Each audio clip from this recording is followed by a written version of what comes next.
Hey there, Pepper people. Grandpa Lanky here, otherwise known as the thickest registered polysomnographic technologist. This video is about what is the best machine really for anyone using PAP therapy. What's the best machine and how do you go about getting it? So the best machine you can possibly get when you're starting your PAP therapy journey, God, I hate that word, is something like a ResMed AirCurve 10 V Auto or maybe a ResMed AirCurve 11 V Auto. Those are gonna be the best possible machines for like 99% of people. Now, if you happen to be in Europe and you have Lewenstein, I've heard Lewenstein machines are fantastic. If you can get a bi-level of those, fantastic. I'm just saying, get an AirCurve because those are readily available in the US. Really, that's the only bi-level machine in the US, unfortunately. Respironics is like gone. FDA has gobbled them whole. And Fisher and Paykel does not make bi-level machines. So really here in the US, we're really just left with ResMed products. But if you can get a Lewenstein, phenomenal. They're compatible with Oscar. Oscar is open source CPAP analysis reporter. You can actually use that to view your data and see how your breath by breath data looks throughout the entire night. If you don't know where to download that, that's sleepfiles.com/Oscar. Okay, so first, who is the bi-level AirCurve 10 or 11 V Auto not gonna be good for? So there's gonna be people that actually need ASV. That is a bi-level machine, but it is very specific to people who have Cheyne-Stokes respiration. This is gonna be a very waxing and waning, very football-like shape of breathing where it tapers up and then tapers back down, flat line, tapers up, tapers back down, flat line.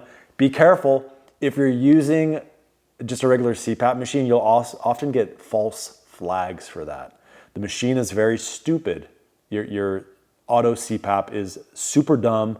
It will falsely flag those. I'm gonna repeat that again. It will falsely flag those, oftentimes for a severe mask or mouth leak, or maybe you actually have Cheyne-Stokes respiration, but we don't know that. But that's gonna be an outlier. So people who actually need an ASV machine. So another category of people are gonna be those that have hypoventilation obesity syndrome. So they're so overweight that they can't get the volume of air they need with their own muscles. So they need a machine called AVAPS or IVAPS. It's intelligent volume assured pressure support or a automatic volume assured pressure support. I can't remember. It's the same thing though. It's targeting a specific tidal volume. So it wants your tidal volume to be this, and come hell or high water, it's getting you there. So that machine is also, so people with that affliction are also not gonna be in this category. But virtually everyone else can use an AirCurve 10 V Auto or AirCurve 11 V Auto. And the reason you want this machine is it is capable of CPAP, just straight CPAP. It is capable, God forbid, of auto CPAP. It is also capable, most importantly, of bi-level. You can use bi-level in S mode. And this is gonna cover a vast majority of people. So here's the deal. I do consultations of people that have problems with CPAP.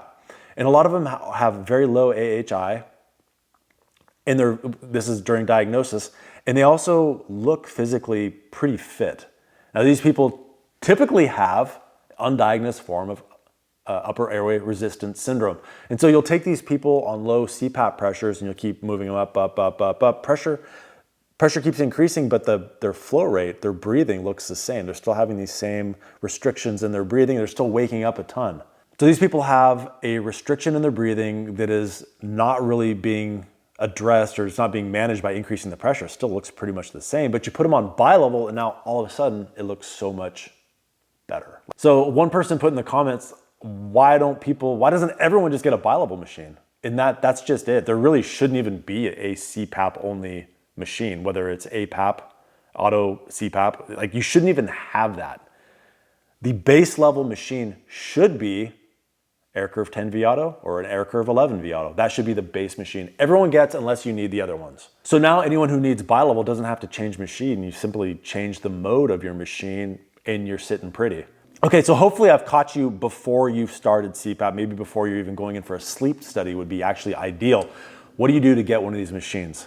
The second they put CPAP on you, whether it's true or not, but I'm sure it's true, you say, wow, I cannot tolerate this. Tolerance. I can't tolerate this pressure. CPAP is hard for me to tolerate. I can't exhale. I have aerophagia. Any of those things, I would just start with tolerance. I cannot tolerate CPAP. Wow, I can't exhale against this pressure. It is too difficult. Do you have something else? They'll probably try putting EPR on. Say, do you have something like, oh, I don't know, bilevel? Now the other probably better scenario also is if you've just been put on CPAP and then right away there you start talking about intolerance to CPAP. That's how you get it. Once you've had and passed your compliance period with a CPAP machine, you're kind of screwed. You're a little bit screwed. It's going to be much more difficult to get it. It's not that you can't get it. You're going to have to jump through a lot more hoops. So you're probably going to have to go back in for a sleep study and hope to God they put you on bilevel. And they're probably not going to just put you on bilevel because they're going to try to run you through, oh, let's try CPAP again. Oh, that pressure doesn't work. Oh, that pressure does work. But yet when you take that pressure home, it doesn't work. You're right back where you started. So you want to make sure you get into that phase of, hey, this is uncomfortable. I can't tolerate it. They'll put you on bilevel at that point. Another good option is if you can just get your doctor to write, if you do have to go in for a sleep study, I just want this to be a bilevel titration. Now, are they probably going to mess up the titration? Yeah, probably. But at least you have the bilevel machine and now you can go in or your cat can accidentally change the bilevel pressure for you. That way the CPAP police don't come to get you. Okay, so let's just pretend in this scenario, you have screwed up every possible way. You are stuck with a auto CPAP machine and your doctor's not budging. What's your next step? Well, there are some websites you can go to, you can buy them, but you generally need a prescription to do so. So if you can get your doctor to just write you a prescription for a bilevel, you can buy them retail. Now, sponsor of this video, cpapsupplies.com, you can buy a new AirCurve 10 V Auto for pretty good price. You cannot use my discount code of Lefty20, but you can still get it for a very reasonable price. And you're gonna get it new, it's gonna have no hours on it, it's gonna be a fantastic machine, you're gonna love it. But what if you don't wanna do that? Maybe that's not in your budget. You can go check something like a Facebook marketplace. You can also check Craigslist. Now, typically major metropolitan areas are the best places to search for this, but you wanna look up AirCurve, you wanna look up bilevel. You really have to actually swim through everything because the people putting these up for sale simply have no freaking idea what they're talking about. So you want to zoom in on the pictures and make sure it says AirCurve 10 V Auto or AirCurve 11 V Auto. You're probably not going to find many 11s. The AirCurve 10s are better anyway, but you want to make sure they have that on there. Now, if they list the hours of use, that's fantastic. I have found that you can typically get these machines with very little to no hours on them. I don't want to get into it why, but you'll find that they're have very little use on them. And the price you can tend to find them at, the absolute lowest is a guy that I was doing consultations with through AXG Sleep Diagnostics. Got one, we found him one for $150. It had 0 hours on it. Now, sometimes this ranges up to $500 or $600, which is still a fantastic price if you can get them under 20 hours. I mean, that's a great deal. That's still half off. $500-600 is still half off the retail, which is an online price. And if you look at what insurance is billing these out for, it's just insane. It's like $3,300, $3,400, which sometimes your deductible is over what you're going to be buying them for if you were to just pay retail. Not even talking about a cash price for a person to person on Facebook Marketplace or Craigslist. Excuse me, Johnson. Why are you wearing such a tight shirt? Well, Lego man, that's because I'm going through a midlife crisis. I want to look yoked, and I noticed that my thumbnails, the videos of my thumbnails where I'm showing a little bit of nipple, tend to do a lot better. Johnson, that makes sense, Johnson. Sometimes I think I'm just I thought you were smuggling bologna. All right, hopefully that answers your questions. Now let's go ahead and answer a few more questions. But while we do that, while we go to my computer, let's talk about cpapsupplies.com. You can use discount code, like I said, Lefty20, get a discount of 20% off. You also get 100 loyalty reward points if you use discount code Lefty20. You can use that on any mask or accessory. Can you use it to get a properly fitted t-shirt? One of my favorite accessories that I personally use is the VCOM. That's just one more thing you cannot fit in your shirt. I think it's fantastic. It decreases the inhalation flow. But hey, if you happen to snag a bilevel, you're not really going to need that, are you? Johnson, is that t-shirt painted on or do you just butter up before you slide in? All right, first question is from Matt the viewer. Thanks for the information. Just curious, what's a good product to minimize chin strap irritation of the underside of the chin? I've tried many skin products, but usually end up with tender areas by morning. So if you're using a chin strap, I'd really only recommend a chin strap with a full face mask. The reason being is if you have a chin strap on with a nasal mask, so your mouth is exposed, chin strap, you're gonna still, that's a purging of air. That's gonna cause a decrease in the mask pressure, which is a decrease in the pressure of your upper airway. Whoops, just hit the mic.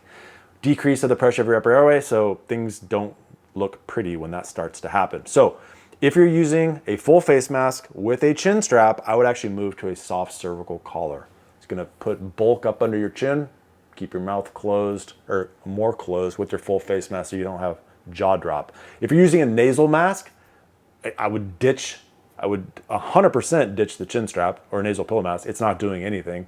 And start taping. Vertical strip across. You can use coverall stretch tape. I'm also right now experimenting with kinesiology tape. You can use either of those two, but I would also add a vertical strip going from the top to the bottom. It acts like a little pseudo chin strap. I think it works great. My doctor said you can damage your lungs if you use too much pressure. That, my friends, is what you call mumbo jumbo. That's complete crap. So what can happen if you're on too high of a pressure is you're simply going to induce central apneas. You're gonna have back-to-back central apneas. On your CPAP, if you're using Oscar, it's just gonna look like a bunch of purple. Clear airway, clear airway, clear airway for as long as you can see. That's when you know you've induced central apneas. Is that likely to occur? Absolutely not. So most people are very concerned with using too much pressure and causing central apneas that they under titrate and they're not treated. So they're still having respiratory effort related arousals, which, I mean, too high, too low, neither are good. You wanna be on the right pressure. The right pressure is the right pressure. You're not gonna damage your lungs though. I'm pretty certain of that. Now let's consider that for a minute.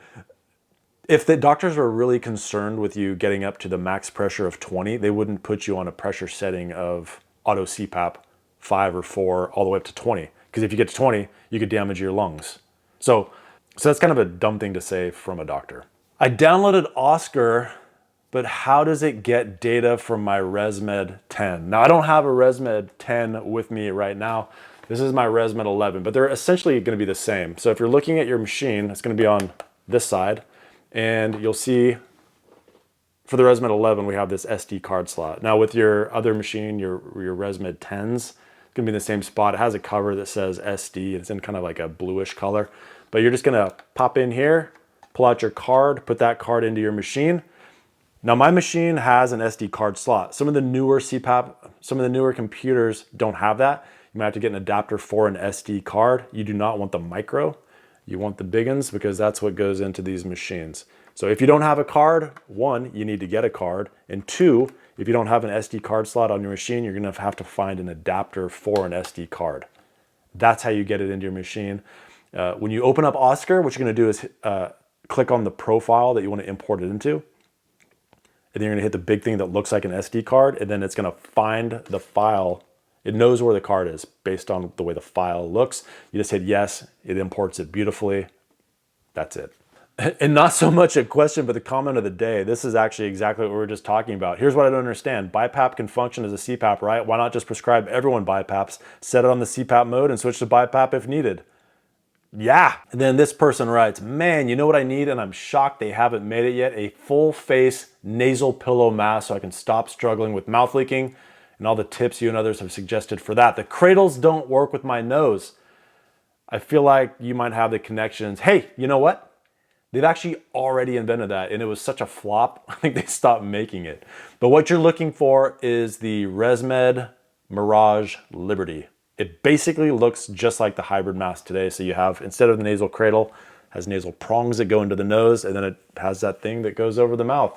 These things, I don't know if they stopped being made, but they certainly stopped publicizing them. But there you go. If you guys have any comments, please leave them for me in the comment section. I'm gonna start doing this format where I do a quick video and then I answer the questions that you guys have. And if something seems worthy of a long, full form video, I'll go ahead and tackle it that way. At this point, please do check out the sponsor of this video. That is cpapsupplies.com. If you want to have a PAP therapy analysis with me, one-on-one, axgsleepdiagnostics.com. I really want to thank all the YouTube members, all the Patreon supporters, as well as all the people in my last video. I had a tremendous amount of people subscribe to the channel. I really appreciate that. If you like this kind of content, it's just a very quick, easy way that you get a notification every time I upload. If you don't subscribe, you're not going to get that notification. So if you do like this kind of content, that's a very easy way to get notified of it. Just hit the subscribe button. I appreciate it if you've watched it thus far. Have a great night. Bye. Jocelyn, isn't there a 10-year-old you could give that shot to? Clean your stinky mask with some Mask Bright, available at Amazon. And time for an extra thick thanks, buddy, to my top level supporters: Doug Toombs, Jason Georgiades, Patricia Espelong, Stuart Hetherington, Alan Liu, Chung Chu Chen, Edward Steiner, and Teddy Stegman. Probably messing up the pronunciation, but it is what it is. I'd like to say thank you also to these people, you get a shout out. as well as Barely those even other on people. screen, but still appreciate the support. Thanks for watching.